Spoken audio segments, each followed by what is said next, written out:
Hi friends, Assalamu alaikum. Welcome back to Risha Kitchen. நான் என் இஃப்தார் டேபிளில் என்னென்ன அரேஞ்ச்மெண்ட் செஞ்சுக்கிறேன்னு தான் இன்றைக்கு உங்களோட ஷேர் பண்ண போகிறேன். வாங்க என்னென்ன ரெசிபீஸ் நான் எட் பண்ணிக்கிறேன்னு பார்ப்போம். இந்த ரெசிபீஸ் எல்லாம் எல்லாருக்குமே வீட்டில் ஈஸியாக செஞ்சு கொள்ளக்கூடியதாக தான் நிற்கும். ஏண்டா நான் எல்லாமே பெட்டிஸ் மாவால் நாங்கள் பெட்டிஸ்க்கு செய்யக்கூடிய அந்த மாவாலையும் அந்த கறியாலையும் தான் நான் டிஃப்ரெண்ட் ஷேப்ஸில் நான் அதை செஞ்சுக்கிறேன். முதலாவதாக நான் செஞ்சு காட்ட போகிறது மோமோஸ்.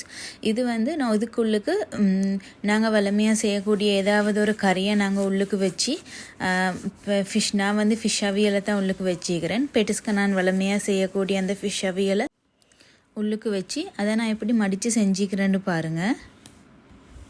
மாவை நாங்கள் பெட்டிஸ்கெல்லாம் எப்படி வளமையாக தட்டுறோமோ அது மாதிரியே நாங்கள் தட்டி அந்த தடிப்பத்துக்கே தட்டி எடுத்துக்கொள்ளணும். தட்டி எடுத்ததுக்கு பிறகு அந்த சர்க்கிள் கொஞ்சம் ஒரு சோசர்டு சைஸ்க்கு மாதிரி அளவாயிக்கணும். அப்போ தான் எங்களுக்கு மடிக்கக்குள்ள அது ஈஸியாக எங்களுக்கு மடித்தா எங்களுக்கு அந்த அழகான அந்த ஷேப்பில் வரும். ஒரு பொட்டலம் மாதிரி அழகான ஒரு ஷேப்பில் வரும். அது ஒரு சர்க்கிள் ஷேப்பில் கட் பண்ணதுக்கு பிறகு நடுவில் கறியை வச்சு ஒன்றோடு ஒன்று சேர்ற மாதிரி இந்த மாதிரி நாங்கள் அதை மடிச்செடுக்கணும்.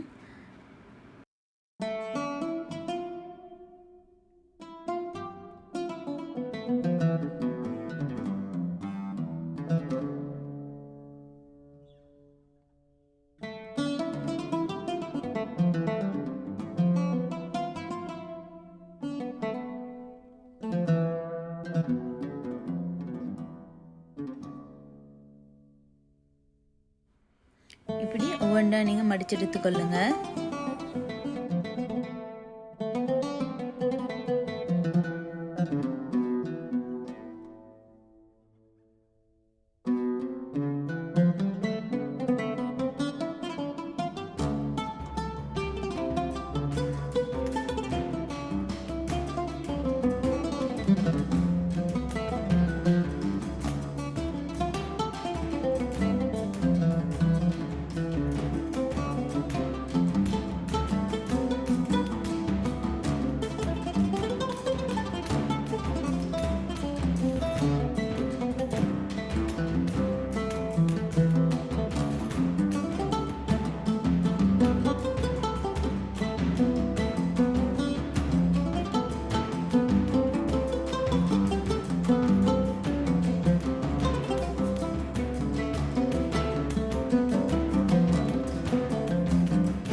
அடுத்ததாக பீஸா கட்டரால் கட் பண்ணக்கூடிய ஒரு ஸ்நாக்.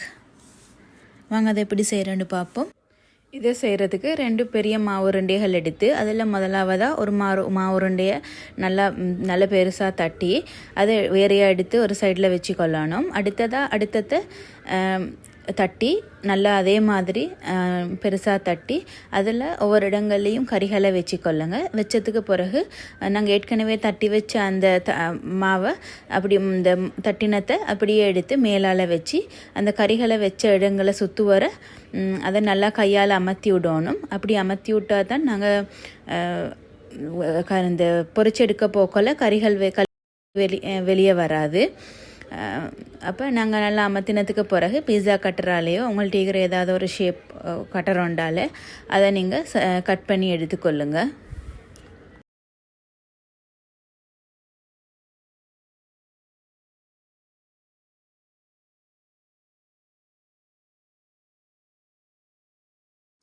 இப்படி வெட்டி எடுத்தீங்கன்னா அதுக்கு அந்த பாக்ஸ் ஷேப்பான அந்த பீஸா கட்டரில் வெட்டக்கூடிய அந்த ஸ்நாக்கும் ரெடி. இப்படி செஞ்சோம்னா நாங்கள் எந்த நாளும் ஒரே இந்த மாதிரி ஒரு ஷேப்பில் அந்த பெட்டிஸ் ஷேப்லேயே நாங்கள் செஞ்சு சாப்பிட்றதையும் விட நாங்கள் ஒரே மாவை வச்சு எத்தனையோ மாதிரி எங்களுக்கு ஒவ்வொரு ஷேப்பில் எங்களையும் செஞ்சு கொள்ளையிலும்.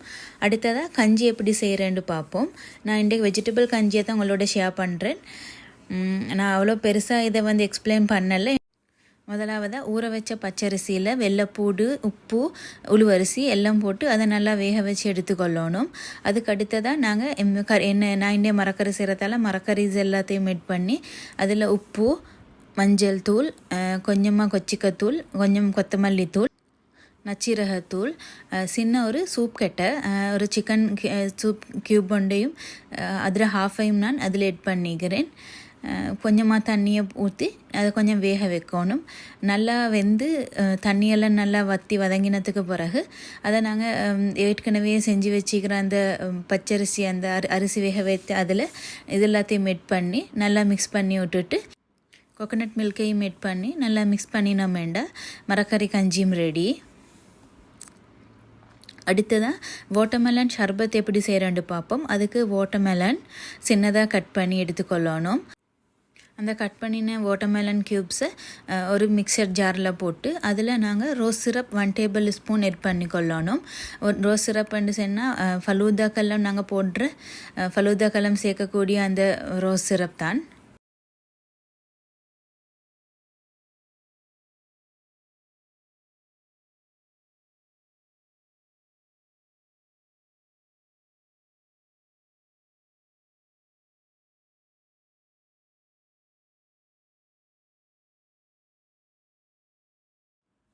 உங்களுக்கு எந்த அளவுக்கு ஷர்பத் வேணுமோ அந்த அளவுக்கு ஹாஃப் மில்க்கும் ஹாஃப் தண்ணியும் எட் பண்ணிக்கொள்ளுங்க.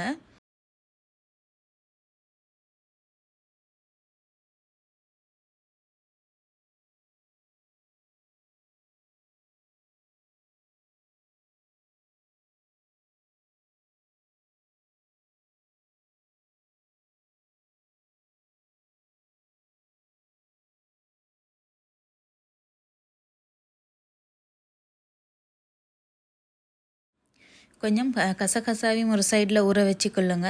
ஊற வச்சதுக்கு பிறகு இந்த மிக்சர் ஜாரில் போட்டு எல்லாத்தையும் நல்லா அரைச்செடுத்துக்கொள்ளணும். இப்படி அரைச்செடுத்தோம்னா ஷர்பத்தும் ரெடி. இப்போ இதுக்கு இந்த சின்னதாக கட் பண்ண வாட்டர்மெலன் க்யூப்ஸையும் இதில் கொஞ்சம் போட்டுட்டு கசகசாவும் இதில் போட்டோம்னா ஷர்பத் ரெடி. இது ஒரு கிளாஸ் குடித்தோம்னா நல்லா ஃபில்லிங்காக இருக்கும். வேறொண்டுமே சாப்பிடவும் தேவையில்லை, அந்த அளவுக்கு நல்லா ஃபில்லிங்காக இருக்கும். இதை சில்லாக சர்வ் பண்ணுங்கள். இப்போ நாங்கள் ஏற்கனவே செஞ்சு வச்ச அந்த ஸ்நாக்ஸ் எல்லாத்தையும் ஃப்ரை பண்ணி எடுத்துக்கொள்ளணும். இதை கோல்டன் ப்ரௌன் கலருக்கு நல்லா பொரிச்சு எடுத்துக்கொள்ளணும். அப்படி பொரிச்சு எடுத்தோம்னா எங்கள்கிட்ட இந்த டேபிளை செட் பண்ணுறதுக்கு எல்லாம் ரெடி. எல்லாருக்குமே ஈஸியான மெத்தடில் செய்யக்கூடிய மாதிரி தான் இது ரெசிபீஸை நான் ஷேர் பண்ணிக்கிறேன். ஸ்ப்ரிங் ரோலோட ரெசிபியை மட்டும் நான் இதில் இன்க்ளூட் பண்ணலை. இன்ஷால்லா அடுத்த வார வீடியோஸில் நான் இன்ஷால்லா அதை இன்க்ளூட் பண்ணுறேன். இப்படி நான் காட்டிக்கிறேன் இந்த ரெசிபீஸ் எல்லாம் நீங்களும் ட்ரை பண்ணி பாருங்கள். இந்த வீடியோ பிடிச்சிருந்தால் லைக் பண்ணுங்கள், ஷேர் பண்ணுங்கள், கமெண்ட் பண்ணுங்கள். உங்களோட ஃப்ரெண்ட்ஸ் அண்ட் ஃபேமிலியோடு இதை ஷேர் பண்ணுங்கள். அவங்களுக்கும் இது யூஸ்ஃபுல்லாக இருக்கும். இந்த வீடியோ முதல் தடவை பார்க்குறவங்க இருந்தால் ப்ளீஸ் சப்ஸ்கிரைப் பண்ணுங்கள், சப்போர்ட் பண்ணுங்கள். தேங்க்யூ ஃபார் வாட்சிங்.